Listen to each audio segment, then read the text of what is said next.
बिल्कुल, पाकिस्तान का air space तो बंद कर दिया था पाकिस्तान ने, भारत के हवाई। अब भारत ने पूरा एयर स्पेस, जो भी प्लेन आ रहा है पाकिस्तान, उसका एयर स्पेस भारत के लिए बंद कर दिया।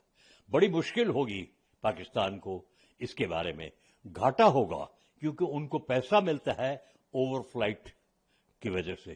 कहते हैं $100 मिलियन अगर लंबा रहा उनकी कमी होगी।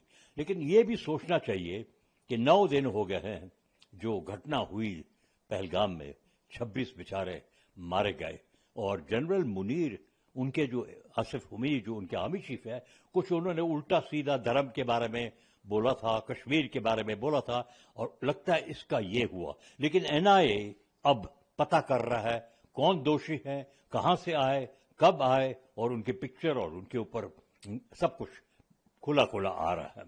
लेकिन ये देखना चाहिए कि भारत ने, इंग्लिश में बोलूंगा, has taken all non kinetic, meaning कुछ लड़ाई के हिसाब से नहीं, लेकिन नॉन काइनेटिक एक्शन लिया है। इंडस्ट्री को रद्द नहीं किया, अबेंस पे डाल दिया, एयर फ्लाइट बंद कर दी, उनके मीडिया चैनल्स को बंद कर दिए, सोशल प्रोग्राम्स जो थे उनके अकाउंट्स काफी लोगों के बंद कर दिए।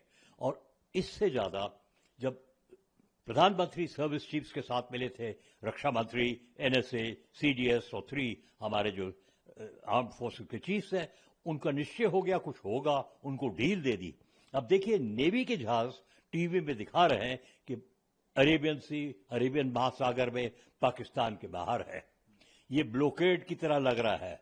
नेवी का कोई भी जहाज 12 नॉटिकल माइल खुला खुला पूरी दुनिया में जा सकता है। It is open seas, laws of the seas. अब इससे क्या होगा? अगेन नॉन काइनेटिक, मतलब जो जहाज पाकिस्तान से बाहर आ रहे हैं, जो अंदर जा रहे हैं, उनको डर लग जाएगा, इंश्योरेंस बढ़ जाएगा, और अगर जो ये हो गया तो पाकिस्तान को खाना तेल नहीं मिलेगा। तो काफी एक्शन जो गवर्नमेंट ने ली है, ये नॉन काइनेटिक कहते हैं, बहुत आगे हो गए कदम। 9 दिन के अंदर पाकिस्तान में डर है। सवाल ये है कि जिस तरह से एयर स्पेस बंद किया गया है, अगर कोई एयरक्राफ्ट उसका पाकिस्तान का इंडियन एयर स्पेस में घुसता है, किस प्रकार का सर एक्शन लिया जाता है? और वही सेम पैरेलली ओशियन सी में, इंडियन सी में जो है जिस तरह से नहीं, एयर स्पेस भारत का कभी भी हुआ तो हमारा जो रेडार सिस्टम है वो बिल्कुल पकड़ लेगा। रेडार सिस्टम ने पकड़ लिया तो कितने हमारे हवाई जहाज के अड्डे हैं, वहां से फाइटर एयरक्राफ्ट जाएंगे, उनको साइड पे पकड़ेंगे, उनको एस्कॉर्ट करके भारत में लैंड करेंगे, उसके बाद कारोबार होगा। तो कोई ऐसा जहाज नहीं है जो भारत के एयर स्पेस में हिम्मत के साथ आए और उसको पता नहीं हो कि क्या होगा उसके बाद, और उसने कोई हरकत की भारत एयर स्पेस के ऊपर तो काफी नुकसान हो सकता।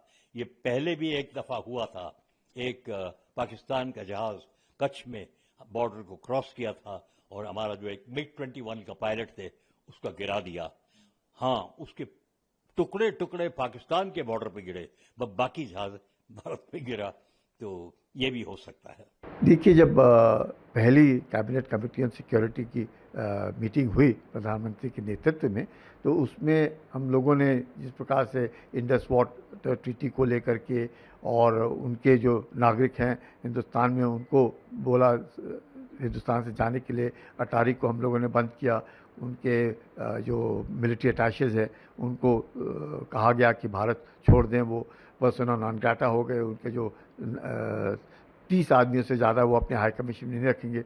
इसके तुरंत बाद पाकिस्तान ने भी भारत के ऊपर जो कहा कि हम ये शिमला समझौते को नहीं मानते हैं, हम एयर स्पेस बंद करते हैं। तो ये जो उन्होंने कहा है उसको देखते हुए भारत ने भी अब निर्णय लिया है कि अपना जो एयर स्पेस है वो भी हम पाकिस्तानी हवाई जहाज़ों के लिए बंद कर देंगे।